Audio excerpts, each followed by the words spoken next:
Olá. Hoje a gente vai mergulhar numa passagem bíblica que, nossa, muita gente conhece e se apega, né? Isaías 41, verso 10. Aquela que diz: Não temas porque eu estou contigo, não te assombres porque eu sou o teu Deus. Eu te fortaleço e te ajudo e te sustento com a destra da minha justiça.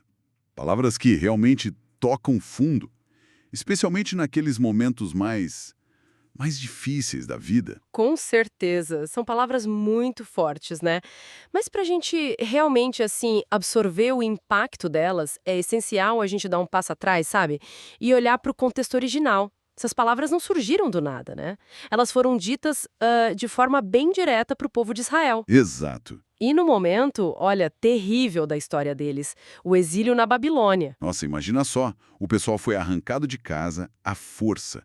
O templo, que era o centro da fé deles, destruído, vivendo sob o domínio de um povo estrangeiro. Uma opressão diária, né? Eu devia ser uma sensação de abandono muito grande. A gente até vê isso em Lamentações, né? Aquele questionamento: por que Deus? Por que parece que o Senhor nos esqueceu por tanto tempo? Uma angústia palpável. Exatamente isso. E é nesse cenário, nesse posto de desespero, que Isaías 41:10 chega. É como se Deus dissesse: Ei, eu estou aqui, eu não esqueci, eu estou vendo tudo. Um lembrete poderoso. E mais que um lembrete, é uma garantia divina, né? Deus reafirma: Eu estou contigo. E a promessa não é vaga, é bem concreta. Eu te fortaleço, eu te ajudo, eu te sustento. E essa parte da destra da minha justiça, isso não é só uma figura de linguagem bonita. É um símbolo claro do poder ativo de Deus agindo contra aqueles que os oprimiam, os babilônios. Uhum, faz todo sentido. Deus já estava, na verdade, anunciando ali que aquele sofrimento tinha prazo para acabar.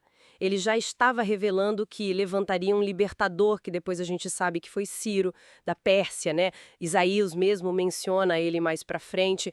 Era Deus lembrando: olha, a minha fidelidade continua. Assim como eu tirei vocês do Egito lá atrás, eu vou agir agora de novo.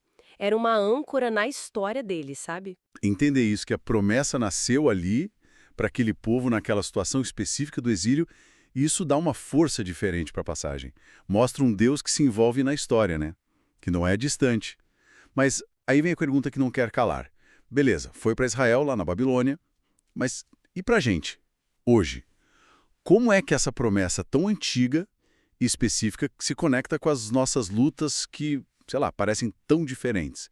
Uma doença, um problema financeiro, uma crise no relacionamento? Essa é a questão chave, irá? E é aí que a mensagem se aprofunda, de verdade, porque a ajuda de Deus, como a gente vê ali em Isaías, não é só uma libertação de alguma coisa, tipo sair da Babilônia. É também uma libertação para alguma coisa, Libertação para quê, exatamente? para cumprir um propósito. Se a gente continuar lendo Isaías, logo depois dessa promessa de ajuda, no capítulo 41, o capítulo 42 já começa a descrever a figura do servo de Deus. Presta atenção nessa palavra, servo. Eved, em hebraico. Deus diz que esse servo é escolhido, Bahar, é sustentado, Tamak, por ele. E qual a missão desse servo? Levar justiça e luz para todas as nações. Ah, então a ajuda, o fortalecimento que Deus promete em 41:10 está diretamente ligado a essa missão do capítulo 42. Quer dizer, Deus os fortalece não só para eles aguentarem o tranco do exílio, Exato. mas para serem esse instrumento de Deus no mundo. Perfeitamente colocado. Ajuda é também capacitação. Deus estava chamando Israel, mesmo no exílio, a refletir o caráter dele, a ser uma bênção. Isso conecta lá atrás com a promessa feita a Abraão, né? Que nele seriam benditas todas as famílias da terra. Faz muito sentido. Essa ideia do povo de Deus como luz, como portador de justiça, ela percorre a Bíblia toda, então. Percorre sim. E o Novo Testamento, claro, vai trazer a revelação máxima disso. Quem é identificado como o servo por excelência, aquele que cumpre essa missão de forma perfeita? Jesus. Mateus até cita diretamente Isaías 42 para descrever Jesus, né? Exatamente. Mateus 12 deixa isso muito claro. E a história não para aí. Porque quem decide seguir Jesus, quem se torna discípulo dele, é convidado a entrar nessa mesma missão. Jesus fala para os seus seguidores: vocês são a luz do mundo. Paulo, lá em Atos, aplica essa ideia de ser luz para as nações aos cristãos.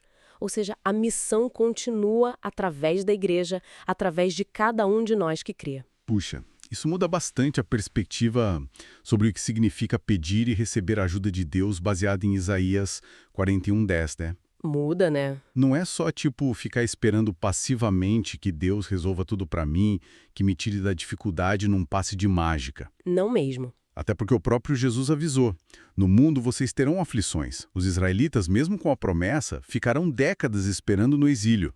A ajuda de Deus nem sempre vem no formato botão de emergência que a gente gostaria, né? Exatamente. E essa é uma tensão real que a gente vive. Vamos pegar um exemplo bem prático, como você mencionou antes. Alguém lutando contra uma doença grave. É muito natural se apegar a Isaías 41:10 e clamar pela cura física imediata. Claro, é o desejo do coração. Com certeza. E a gente sabe, pela fé, que Deus é soberano sobre tudo, inclusive sobre a doença. E que a promessa final é de vitória total sobre a morte, sobre toda a lágrima, lá na nova criação. Isso está claro em Coríntios 15, Apocalipse 21.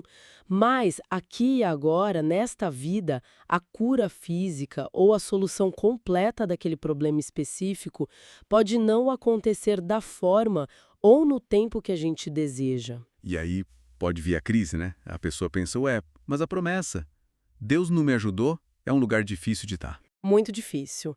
Mas é aí que a gente precisa entender a profundidade dessa ajuda prometida.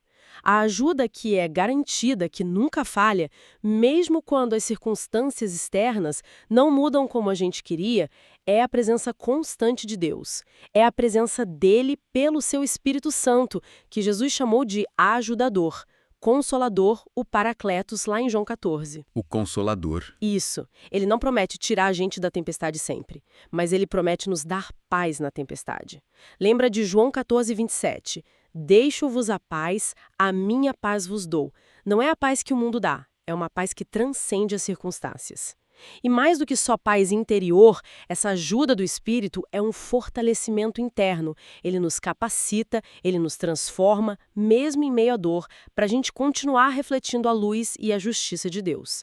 A ajuda é também essa força para perseverar, para continuar vivendo o propósito divino apesar de tudo. Nossa, é muita coisa para processar. Desdobrar essas camadas todas de Isaías 41:10 é fascinante. E, com certeza, isso mexe com a gente, né? Provoca reflexões bem pessoais. E falando nisso, a gente adoraria saber como essas palavras de Isaías ressoam para quem está nos acompanhando. Como essa passagem toca a sua vida, a sua experiência. Deixa um comentário aqui embaixo, compartilhe um pensamento, uma experiência, uma dúvida que essa nossa conversa despertou em você. Queremos muito ouvir o pessoal. Sim, por favor. É muito rico para nós também ler as experiências e reflexões de vocês. E olha, se essa análise, essa nossa conversa, está sendo útil para você, está trazendo alguma luz, considera deixar o seu curtir aqui no vídeo. E se ainda não for inscrito, se inscreve no canal. Assim você não perde as próximas conversas como esta, onde a gente busca explorar as escrituras juntos de forma mais profunda. Isso ajuda muito a gente a continuar produzindo esse conteúdo. Com certeza. Bom, então, tentando amarrar tudo isso que a gente conversou. Isaías 41:10 é, sim, aquele lembrete poderoso, né? Deus está presente, Deus socorre. Essa promessa nasceu numa situação bem específica. Lá para Israel, no exílio babilônico, mas ela ecoa através dos séculos para todos que colocam a confiança em Deus, especialmente através de Jesus Cristo. Exatamente. E é crucial lembrar que essa ajuda divina tem, digamos, duas faces que caminham juntas. De um lado, sim, o consolo, a esperança do livramento, a certeza de que ele não nos abandona. Mas do outro lado, e talvez isso seja o mais transformador, é o fortalecimento e a capacitação que vem pelo Espírito Santo.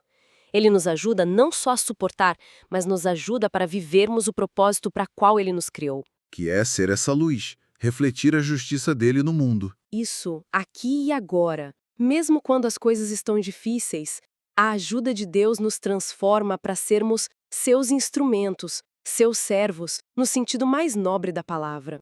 Então fica aí a reflexão final para todo mundo que nos ouviu hoje. Quando a gente busca o consolo do não temas, porque eu estou contigo, será que a gente também está aberto para abraçar o chamado que vem junto? O chamado para ser fortalecido por ele, transformado por ele, para viver para ele hoje, seja qual for a nossa circunstância, o nosso exílio particular. É algo para a gente pensar, né?